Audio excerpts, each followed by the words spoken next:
الحمد لله الذي أبدع الأفلاك والأرضين والصلاة والسلام على من كان نبيا وآدم بين الماء والطين وعلى آله وأصحابه أجمعين أما بعد فأعوذ بالله من الشيطان الرجيم بسم الله الرحمن الرحيم قال الله تعالى في كلامه المجيد يا أيها الذين آمنوا لا تأكلوا الربا أضعافا مضاعفة واتقوا الله لعلكم تفلحون صدق الله العظيم۔ گرامی قدر حضرات، معزز محترم سامعین و حاضرین، آج کا موضوع گفتگو جو ہے وہ سود کا وبال اور لائف انشورنس کے متعلق جو مسائل ہیں ان کے حوالے سے ہے۔ ہمارے معاملات کا ایک انتہائی اہم ترین موضوع سود کے متعلق ہے، کیونکہ فی زمانہ یہ ایک ایسا جرم ہے جو کہ انتہائی زیادہ پھیلتا چلا جا رہا ہے۔ عوام گرامی، سب سے پہلے یہ جان لینا ضروری ہے کہ سود کیا ہوتا ہے، تاکہ اس کے بعد ہم اس کے متعلقہ مسائل کو آسانی سے اور اچھی طرح سمجھ پائیں۔ بعض یہ نشین رکھیے کہ ایک ہی جنس کی دو چیزوں کا آپس کے اندر اس طرح تبادلہ کرنا کہ ایک جانب چیز زیادہ ہو اور دوسری جانب کم ہو۔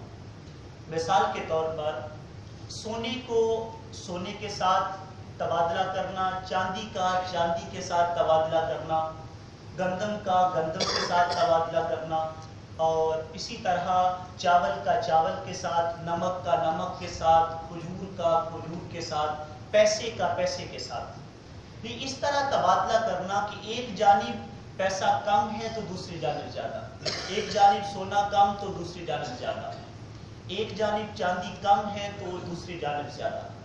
ایسی صورتحال کے اندر جو زیادتی جو کی جائے گی اور اس کی شرط رکھی جائے گی، وہ زیادتی جو ہے وہ ربا یعنی سود کہلائے گی۔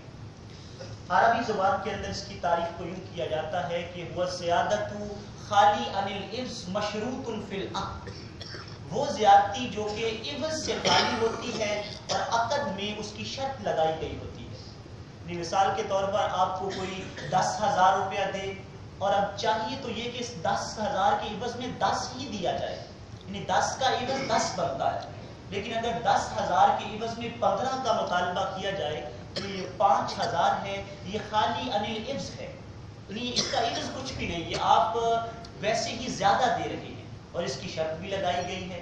ایسی صورتحال کے اندر یہ 5,000 اضافی جو ہے یہ ربا کہلائے گا، سود ہوگا۔ اس کا لینے والا اور دینے والا دونوں اس جرم میں، لکھنے والا لکھوانے والا دونوں برابر کے اس جرم میں شریک ہیں، حتیٰ کہ اس کے گواہ بننے والے بھی اس میں برابر کے شریک ہیں۔ اور رسول کریم صلی اللہ علیہ وسلم نے ان سب پر لعنت فرمائی ہے۔ عوام گرامی، سود کے حوالے سے خالق کائنات نے اپنے پاک کلام میں ارشاد فرمایا یا ایھا الذین آمنوا، اے ایمان والو۔ یہ خطاب ایمان والوں کو فرما کر ان سے ایک اظہار محبت ہے۔ ایمان والو، تم ایمان والے ہو، تمہارا مقدر جہنم کو نہیں ہونا چاہیے، تمہیں جنت کا راہی ہونا چاہیے۔ فرمایا یا ایھا الذین آمنوا، اے ایمان والو، لا تاکلوا الربا، سود نہ کھاؤ، اضعافا مضاعفا، دگنا اور چگنا، یعنی بڑھا چڑھا کے سود کو نہ لیا کرو۔ بالکل واضح رب ذوالجلال کا فرمان اور نص قطعی ہے۔ فرمایا واتقوا اللہ، اور اللہ سے ڈرو، لعلکم تفلحون، تاکہ تم کامیاب ہو جاؤ۔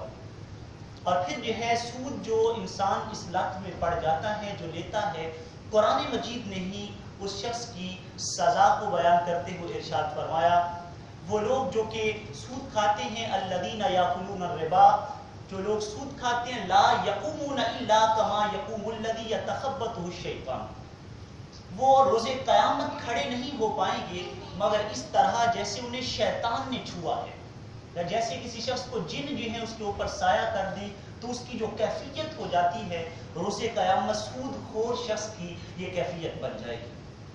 اور حضرت قتادہ رضی اللہ تعالیٰ عنہ آپ سے روایت ہے اور امام ذہبی اس کو لکھتے ہیں، آپ فرماتے سود خور روز قیامت اس طرح اٹھے گا جیسے پاگل اٹھتے ہیں. یہ اس کی ایک علامت ہوگی, اس کی آئیڈینٹیفیکیشن روز قیامت یہ ہوگی کہ وہ پاگلوں کی طرح اٹھے گا. جو پاگلوں کی طرح اٹھے گا لوگ اس کو شکل سے پہچان جائیں گے کہ یہ سود خور ہے. معاشر کے اندر کتنی بڑی وہ رسوائی ہوگی اور کتنا بڑا انسان کے لیے وبال ہوگا جب ہر شخص اس کے اس جرم کو پہچانے گا. اور ایک روایت کے لفظ ہیں کہ سود خور کو روز قیامت کتوں کی اور خنزیروں کی شکل میں اٹھایا جائے گا. انسان ہو کر اس کی شکل کو کیوں تبدیل کیا جا رہا ہے؟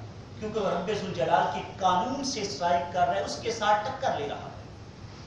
اور ایک مقام پہ تو خالق کی کائنات نے یہاں تک فرما دیا, فرمایا یا ایھا الذین آمنوا اتقوا اللہ, اے ایمان والو اللہ سے ڈرو, وذروا ما بقی من الربا, اور جو سود سے جو باقی ہے اس کو چھوڑ دو, اور سود جو تمہارے درمیان مروج ہے اس کو چھوڑ دو, ان کنتم مؤمنین, اگر تم مومن ہو. فرمایا ایسا نہ کرو کہ دعویٰ ایمان کا بھی کرو اور سود کو بھی اختیار کرو. اگر مومن ہو تو سود چھوڑ دو. سود کو اپنے معاملات سے, اپنے کاروبار سے, اپنے روزمرہ کے تعلقات سے دیس نکالا دے دو, اس کو نکال دو. فَإِن لَمْ تَفْعَلُوا, اگر تم نہ کرو تو فَاذَنُوا بِحَرْبٍ مِّنَ اللَّهِ وَرَسُولِهِ, پھر اللہ اور اس کے رسول سے جنگ کے لیے تیار ہو جاؤ. گویا تم نے اعلان جنگ کر دیا ہے اللہ اور اس کے رسول سے. کون شخص ہے جو رب ذوالجلال کے قانون سے جنگ کر سکے؟ وہ طاقت بجلیوں کو آشیاں کا پاسباں کر دے, وہ قدرت ہے خزاں کو تو بہارے جا بدم کر دے. نہیں تیرے سوا کوئی جو بدلے نظم عالم کو, تو چاہے تو ابھی پل میں زمین کو آسماں کر دے. نمونہ تیری قدرت کا الہی یوں بھی دیکھا ہے, زباں کو گنگ کر دے. نمونہ تیری قدرت کا الہی یوں بھی دیکھا ہے, زباں کو گنگ کر دے, بے زباں کو باسباں کر دے. تو چاہے تو مٹا دے پل میں عالی شان ہستی کو, جسے چاہے تو جب چاہے امیر کارواں کر دے. کون ہے جو اس کے نظام سے ٹکر لے گا؟ لیکن سود خور کہتا یہ نہیں میں ٹکر لے رہا, حقیقت یہ ہے وہ رب ذوالجلال کی ذات سے, اس کے قانون سے, اس کے محبوب کے ساتھ لڑائی لے رہا, ایک جھگڑا شروع کر رہا. اندازہ کریں کہ سود خور کتنا بڑا وبال اپنی ذات کے اوپر ڈال لیتا ہے. رسول کریم صلی اللہ علیہ وسلم نے ارشاد فرمایا کہ الربا 70 جزء, ربا کے سود کے 70 اجزاء ہیں, 70 اس کے جز ہیں, اس کے مدارج ہیں, درجے ہیں. وَأَيْسَرُ مِنْهُ أَن يَنْكِحَ الرَّجُلُ أُمَّهُ, فرمایا اس میں سے سب سے کم ترین جو جرم ہے, کیوں کہہ لیں کہ سود کے 70 مدارج میں سے جسے کہتے ہیں ہلکا گناہ جو ہے وہ یہ ہے کہ اتنا گناہ انسان کو ملتا ہے گویا وہ اپنی ماں کے ساتھ نکاح کرے. اب اندازہ کر سکتے ہیں کہ انسان سوچے تو وہ کام اٹھتا ہے, لیکن سود خور اس روش میں پڑا ہوا ہے. فرمایا وَأَيْسَرُ مِنْهُ أَن يَنْكِحَ الرَّجُلُ أُمَّهُ, اور ایک روایت میں زناکاری کے الفاظ آتے ہیں کہ انسان اسلام کے اندر جو ہے وہ 70 کی تعداد کے برابر زناکاری کرے تو اتنا جرم نہیں اٹھاتا جتنا ایک سود خور اٹھاتا ہے. رسول کریم صلی اللہ علیہ وسلم نے ارشاد فرمایا معراج کی شب چند لوگوں کے پاس سے ہمارا گزر ہوا, بطونہم کالبیوت, جن کے پیٹ بڑے بڑے کمروں کی طرح ہیں, بہت وسیع ان کے پیٹ ہیں, اور اتنے بڑے ان کے پیٹ ہیں کہ جن کے اندر نبی کریم صلی اللہ علیہ وسلم نے ارشاد فرمایا فیہا الحیات, جن کے اندر جو ہے وہ سانپ ہیں اور بچھو ہیں. ترا من خارج بطونہم, ان کے پیٹ کے باہر سے یہ موذی چیزیں ان کے پیٹ میں نظر آتی. تو فقلت من ہؤلاء یا جبریل, میں نے کہا جبریل یہ لوگ کون ہیں؟ تو جبریل امین علیہ السلام نے عرض کی یا رسول اللہ صلی اللہ علیہ وسلم ہؤلاء اکلۃ الربا, یا رسول اللہ یہ وہ لوگ ہیں جو سود کھاتے ہیں, جن کا سود کے آپس میں معاملات ہیں, یہ ایسے لوگ ہیں. نبی کریم صلی اللہ علیہ وسلم نے ارشاد فرمایا تھا جس قوم میں سود اور زناکاری عام ہو جاتی ہے اس قوم کے لیے ہلاکت جو ہے وہ رب ذوالجلال کی طرف سے اس کا مقدر بن جاتی ہے. اس قوم کی تباہی جو ہے وہ مقدر ہو جاتی ہے اور ذلت اور رسوائی کی راہ پہ وہ چل پڑتے ہیں. آج ہمارے معاشرے میں کہا جاتا ہے کہ جناب بہت بڑھ چڑھ کے ہوتا, اس کی بیسک وجہ, اس کے پیچھے جو ریزن ہے وہ حرص ہے, وہ لالچ ہے. انسان چاہتا ہے وہ زیادہ سے زیادہ کمائے, انسان چاہتا ہے وہ تقدیر کے اندر لکھے ہوئے سے بڑھ کے لے تو نہیں سکتا, لے گا اتنا ہی جتنا اس کے مقدر میں ہے, لیکن ذریعہ غلط اختیار کر لے گا. اور انسان آج کل اپنے پیٹ کی آگ کو بجھانے کے لیے، پیٹ کو بھرنے کے لیے حد سے گزرتا چلا جا رہا ہے۔ وہ ایک شاعر نے بڑی جو ہے وہ سادہ سی بات کی تھی، اس نے کہا تھا آج تو بابا جہاں کے اندر جو کچھ ہو رہا ہے یہ پیٹ کے لیے ہو رہا ہے۔ انسان جتنے جرائم کا ارتکاب کر رہا ہے، کرتا ہے کوئی جور و جفا پیٹ کے لیے، ہوتا ہے کہیں ظلم و دغا پیٹ کے لیے، سہتا ہے کوئی رنج و بلا پیٹ کے لیے، جو ہو رہا سو ہو رہا ہے پیٹ کے لیے۔ انسان اپنے اس پیٹ کے اتنا تابع ہو چکا ہے کہ وہ حلال و حرام کا فرق مٹا چکا ہے۔ حضرت سمید بن عجلان رحمہ اللہ فرمایا کرتے تھے، لوگوں یاد رکھنا کہیں ایک بالشت کے برابر تمہارا پیٹ تمہیں جہنم میں نہ لے جائے۔ اقبال نے بھی کہا تھا، دل کی آزادی شہنشاہی، شکم سامان موت، فیصلہ تیرا تیرے ہاتھ میں ہے دل یا شکم۔ اقبال نے کہا تھا اگر اپنے دل کو آزاد کرے گا یہ تیری شہنشاہی ہے، اور اگر اپنا پیٹ آزاد چھوڑ دے، اپنی خواہشات کو آزاد چھوڑ دے، اپنی خواہشات کی تو تابع بن جائے، تو یاد رکھ یہ تیری موت ہے۔ اب باقی ڈوری تیرے اوپر ہے، تو دل کو آزاد کرے یا پیٹ کو آزاد کرے۔ آج ہم نے پیٹ کو آزاد کر کے اسے آگے لگا دیا، اس کے تابع ہو گئے، حالانکہ رسول کریم صلی اللہ علیہ وسلم نے ارشاد فرمایا تھا کہ اگر لو کان لابن آدم وادیین من مال، اگر ابن آدم کو 2 مال کی بھری وادیاں دے دی جائیں، لتمنا وادیا ثالثا، یہ تو کبھی نہیں کہے گا مالک تیرا شکر ہے، یہ نہیں کبھی بھی آواز آئے گی کہ مولا تیری عنایتوں کا میرے اوپر بہت زیادہ جو ہے وہ بصیرہ ہے۔ لتمنا وادیا ثالثا، وہ ایک تیسری وادی کی تمنا کرے گا۔ اور فرمایا والا تملؤ جوف ابن آدم الا التراب، اور ابن آدم کے پیٹ کو سوائے مٹی کے کوئی شے بھر نہیں سکتی، اس کو قبر کی مٹی پر کرے گی۔ تو اپنے آپ کو پیٹ کے تابع نہ کیا جائے، رب ذوالجلال اور اس کے قانون سے ٹکر نہ لی جائے۔ آج ہمارے معاشرے کے اندر کتنی ایسی چیزیں ہیں جو بیس بدل بدل کر سود کے جو ہے وہ ٹائٹل اتار کر ٹائٹل بدل کے مرفج ہیں۔ ان کے اندر ایک چیز جو ہے وہ لائف انشورنس بھی ہے، اور بہت بڑی تعداد اس کے اندر ملوث ہے، اور ہم جو ہے وہ اس چیز میں پھنستے چلے جا رہے ہیں۔ ہم سمجھتے ہیں کہ ہم غریب ہیں، یہ ایک غربت کو مٹانے کا راستہ ہے، غربت کو راہ مٹاتا ہے۔ قانون اور طریقہ رب ذوالجلال کا توڑ کر کبھی ہم اپنی غربت کو مٹا نہیں سکتے۔ رزق اس نے دینا ہے، اللہ خیر الرازقین، وہ بہترین رزق دینے والا ہے، وہ سب دینے والوں میں سے بڑھ کے رزق دینے والا ہے۔ ہم لوگوں پہ بھروسہ کریں اور رب ذوالجلال کی ذات کو چھوڑ دیں۔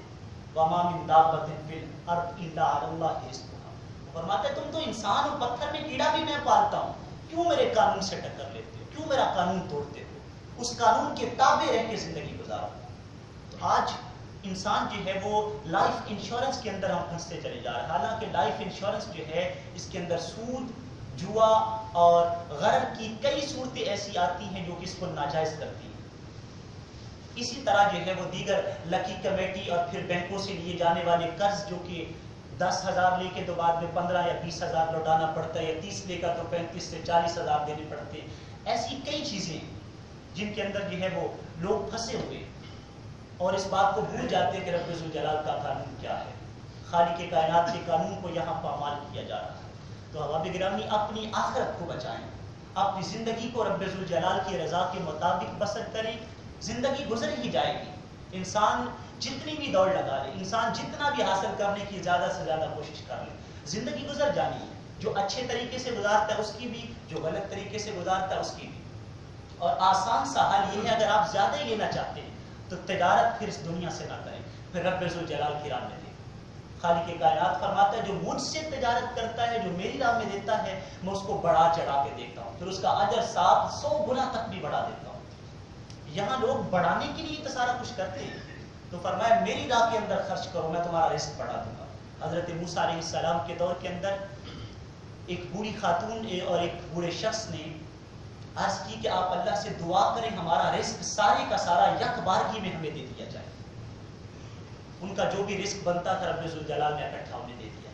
موسیٰ علیہ السلام کا کچھ وقت گزرنے کے بعد ادھر سے گزر ہوا تو دیکھا ان کے پاس تو پھر ہریالی ہے، وہ لوگ ٹھاٹ باٹ کی زندگی گزار رہے ہیں۔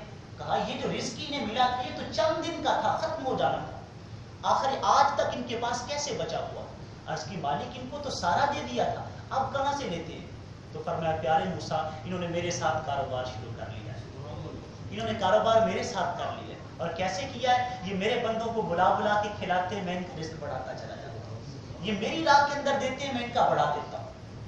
اور مشکات شریف کے اندر ایک حدیث مبارکہ ہے کہ ایک شخص جو ہے وہ کہیں کھیتوں کے اندر چل رہا تھا تو اس نے بادلوں سے آواز سنی اسقِ حدیقۃ فلان، کہ بادلوں کو حکم دیا جا رہا ہے کہ اے بادلوں جاؤ میرے فلاں بندے کی کھیت کو جا کے سیراب کرو، میرے فلاں بندے کی کھیتی کے اوپر جا کے بارش برساؤ۔ بندہ بڑا حیران ہوا کہ کوئی اللہ کا ولی ہے کہ جس کے لیے اتنا بڑا سٹیپ لیا جا رہا ہے۔ وہ ساتھ ساتھ چلا، بادلوں کے نیچے نیچے چلتا گیا تو ایک مقام پہ جا کے وہ بارش برسنا شروع ہوئی۔ جب بارش برسی تو ایک نالی بنی اور پانی ایک کھیت کے اندر جانے لگا۔ آگے دیکھا ایک شخص کدال پکڑ کر پانی کو اپنے کھیت کے اندر سینچتا جا رہا ہے اور اپنے کھیت کو سیراب کرتا ہے۔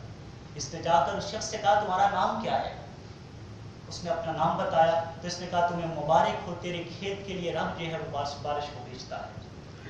اس نے کہا تم کرتے کیا ہو، ایسا کام ایسا وظیفہ تمہارا کیا ہے؟